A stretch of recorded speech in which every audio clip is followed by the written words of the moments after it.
సరే ఇవాళ సాయంత్రం కల్లా కోర్టులో తేల్తది 99% బాణమే వస్తది బరాబర్ గెలుస్తుంది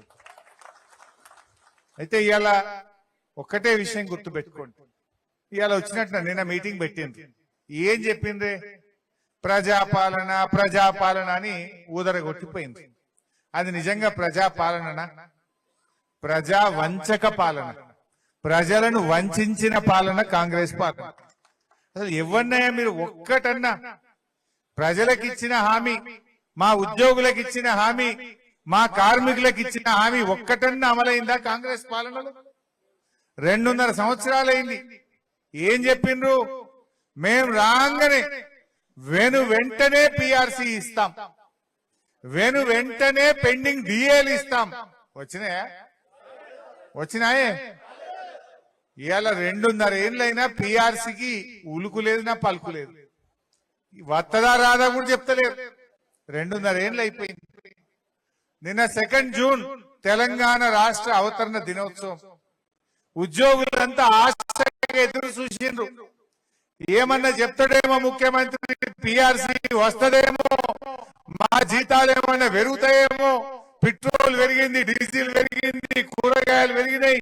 ధరలు పెరిగినాయి జీతమేమో పెరుగుతలేదు ఈ రేవంత్ రెడ్డి ఏమన్నా పెంచుతాడేమో అని ఆశగా చూసిండ్రు కానీ నిరాశ మిగిలింది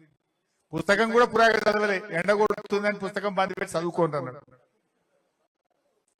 అయితే ఆ పిఆర్సీ గురించి ఉలుకులేదు పలుకులేదు పోనీ డిఏలు ఇచ్చిండా 6 డిఏలు ఈ భారతదేశంలో 28 రాష్ట్రాల్లో 6 డిఏలు పెండింగ్ పెట్టిన గవర్నమెంట్ ఏదైనా ఉందంటే ఈ రేవంత్ రెడ్డి గవర్నమెంట్ ఈ కాంగ్రెస్ గవర్నమెంట్ భారతదేశంలో గిన్ని డిఏలు ఆడ పెండింగ్ లో లేవు రిటైర్డ్ అయిన ఉద్యోగులకు బకాయిలు ఇయ్యడు డిఏలు ఇయ్యడు పిఆర్సీలు ఇయ్యడు ఉద్యోగుల ఉసురు పోసుకున్నాడు అరే గా ఆశా వర్కర్లు రాగానే 18,000 చేస్తా అన్నాడు వచ్చిందా పాపం వాళ్ళు రోజు కోటి కాడ ధర్నాలు చేస్తుండ్రు నిజంగానే ఇది ప్రజాప్రభుత్వం అయితే 2.5 ఏళ్ళైంది కదా మేనిఫెస్టోలో చెప్పినావు ఎలక్షన్ల ముందు చెప్పి మరి ఆశాలకు 18,000 చేసినవా అంగన్వాడీ టీచర్లకు ఇచ్చిన హామీ నిలబెట్టుకున్నావా ఆర్టీసీ కార్మికులను ప్రభుత్వ ఉద్యోగులు చేస్తా అని పిఆర్సీ ఇస్తా అని ఆర్టీసీ వాళ్ళకి చెప్పిన మాట నిలబెట్టుకున్నావా జిహెచ్ఎంసీ కార్మికులకు వేతనాలు పెంచుతా అని చెప్పి వాళ్ళకి ఇచ్చిన మాట నిలబెట్టుకున్నావా సింగరేణిలో అందరికీ డిపెండెంట్ ఉద్యోగాలు ఇస్తా అని మాట ఇచ్చినావు ఉద్యోగాలు ఇస్తలేడు కానీ ఇచ్చిన వాళ్ళని తీసేస్తా అంటుంటే సింగరేణి కార్మికులకు మోసం ఆశా అంగన్వాడీ కార్మికులకు మోసం జిహెచ్ఎంసీ కార్మికులకు మోసం ఆర్టీసీ కార్మికులకు మోసం మా హెచ్ఎంప్లిఎస్ కార్మికులకు మోసం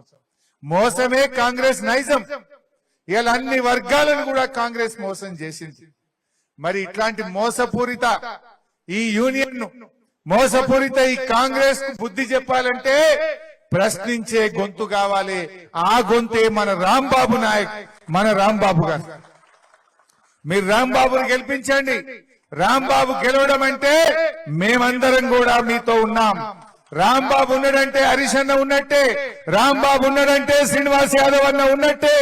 రాంబాబు ఉంటే మా మహమూద్ అలీ సాబ్ ఉన్నట్టు రాంబాబు ఉంటే పల్లా రాజేశ్వర రెడ్డి ఉన్నట్టు మీకే ఇబ్బంది వచ్చినా అటు అసెంబ్లీలోనైనా బయట అయినా మేముంటామని చెప్పి మనవి చేస్తా ఉన్నాం గతంలో ఇచ్చిన హామీ ప్రకారం నాయన్ నరసింహారెడ్డి గారిని తీసుకొచ్చి ఇక్కడనే నిలబడి 650 మంది ఉద్యోగులకు రెగ్యులరైజ్ చేసినమా లేదా గుర్తు తెచ్చుకోండి ₹1 కూడా లంచం తీసుకున్నాడా నిలబెట్టి ఎండీని నిలబెట్టి ఇక్కడనే ఇదే టెంట్ వేసి 650 మందికి రెగ్యులరైజ్ చేసినాం 100 మందికి ప్రమోషన్లు ఇప్పించాం కొత్త ఉద్యోగాలను మనం నియామకాలు చేయించే ప్రయత్నం చేశాం కొన్ని వేల మందికి ప్రమోషన్ ఇచ్చినా ₹1 ఎప్పుడైనా లంచం తీసుకున్నారా ఈ యూనియన్ దయచేసి ఆలోచన చెయ్యండి అందువల్ల మీరు మన సమస్యలు పరిష్కారం కావాలంటే ప్రశ్నించే గొంతు గెలవాలి మీరు అందరూ రాంబాబు గారిని మన గుర్తు మీద ఓటేసి గెలిపించండి మీకేమున్నా సీనన్నా నేను మేము అండగా ఉంటాం మీ సమస్యలు పరిష్కరింపజేసే బాధ్యత మాది